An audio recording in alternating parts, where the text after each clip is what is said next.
Hey, what's going on everyone? My name is Donovan, and in today's video I'm going to unbox the Apple Watch SE, brand new watch that I just got in the mail yesterday, and I'm going to be replacing my Apple Watch Series 5. So for some of you, you may be thinking, why in the world would you be replacing a Series 5 with the Apple Watch SE? Because isn't that kind of a downgrade? And to be honest with you, yes, it kind of is a bit of a downgrade going from the Apple Watch Series 5 down to the SE. So I'm going to go ahead and talk about that while I'm unboxing this and talk about why the Apple Watch SE is really all the watch I need personally. So first of all, you can see I got the silver version, I got the SE of course, and I got the 44 millimeter version of it, and it is LTE.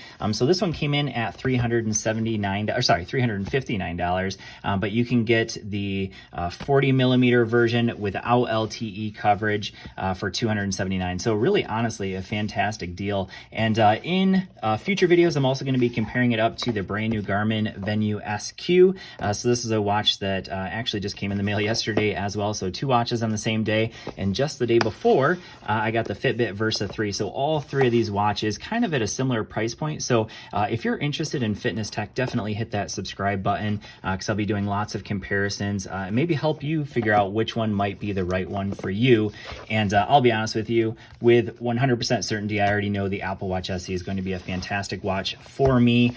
And I'll talk about why that is right now. So first things first, what am I losing going from my Apple Watch Series 5 right here down to the Apple Watch SE? Well, one thing that you're going to be losing, or at least I'll be losing, is the ECG opportunity. So if you are someone who maybe has an irregular heart rhythm or maybe some irregular heart issues, there is ECG on the Series 5. I am not going to get that with the SE, so that is definitely a little bit of a downgrade there. The new Series 6, which I could have got, obviously, I've had the Series 3, Series 4, Series 5, and I was honestly planning on getting the Series 6 until I realized I wasn't really missing much with the Series 6. So I won't be getting the SpO2 or the blood oxygen sensor that you get with the Series 6, but honestly, that's not something I necessarily need. And plus, fun fact, I get it with this watch, and technically also the Fitbit Versa 3 has it. It only does it while you're sleeping though. So you can see right here, SpO2,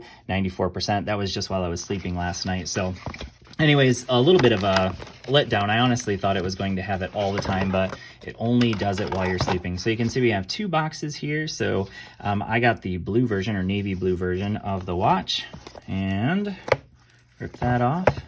All right, so I'm going to be losing ECG. The other thing I'm going to be losing is the always on display.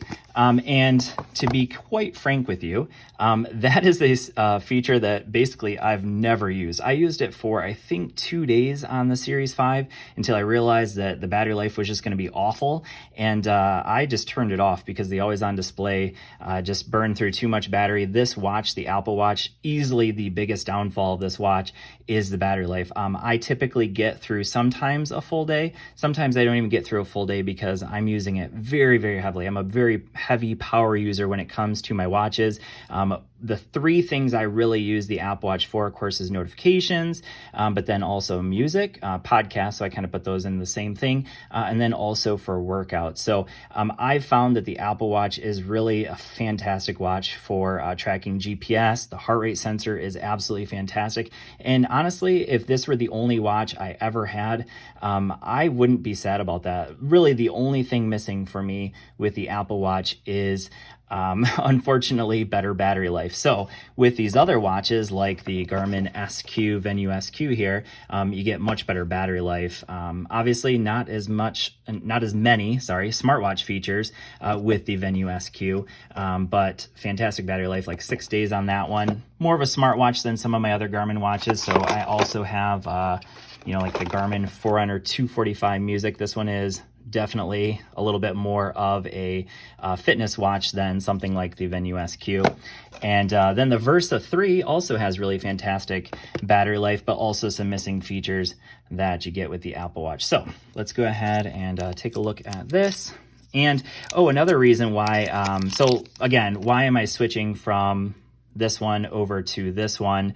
And again, really, it is a bit of a downgrade. So I don't get that always on display. I don't get ECG. And the other thing is this one does come with the same processor as the Series 5.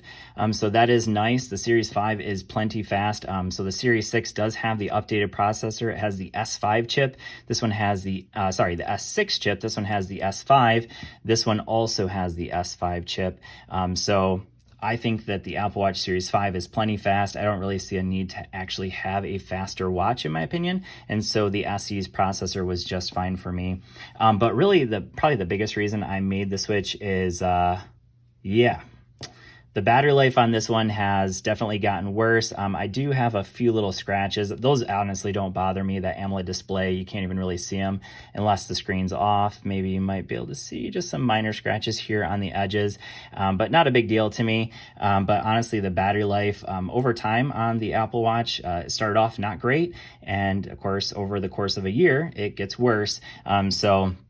That's kind of what I was looking for when I got the SE, was better battery life and just a fresh watch. So anyways, quick unboxing. I'm not going to go through everything you get in here. It's kind of the typical stuff you get. You don't get a charging block. I should mention that. That was kind of a big deal.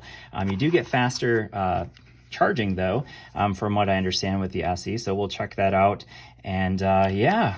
So I'm excited about my new watch. Again, I'll be comparing it up to some of these other watches. So if you're interested in like the Versa 3, the Garmin Venue SQ, so here's the Versa 3 next to the Apple Watch SE here.